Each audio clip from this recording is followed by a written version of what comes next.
Oui, je m'appelle Oudia Larivière, j'ai 29 ans, j'habite Montréal et je suis militante pour les droits des peuples autochtones.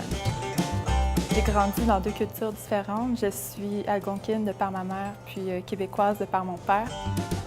J'ai encore beaucoup de méconnaissances par rapport au peuple autochtone. Donc c'est ça aussi qui m'a fait réaliser l'urgence d'établir des ponts, d'établir un dialogue entre les différents peuples.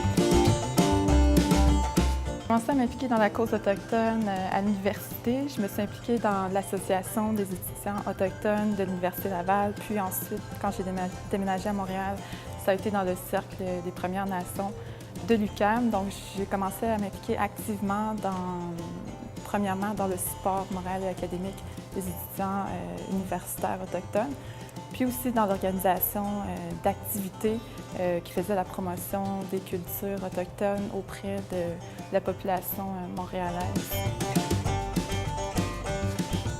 Les femmes autochtones sont doublement discriminées par le fait d'être femmes et autochtones à la fois.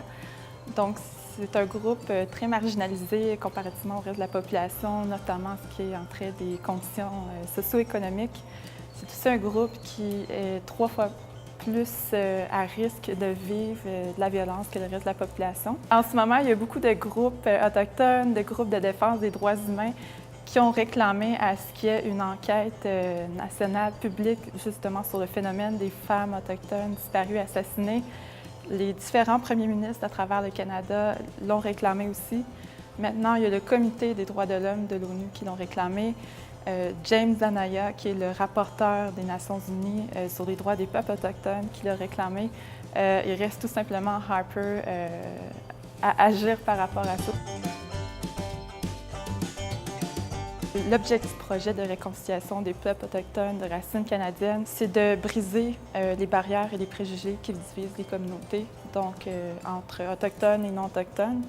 On est plusieurs groupes de jeunes autochtones et non-autochtones qui organisons des activités de sensibilisation et de réconciliation.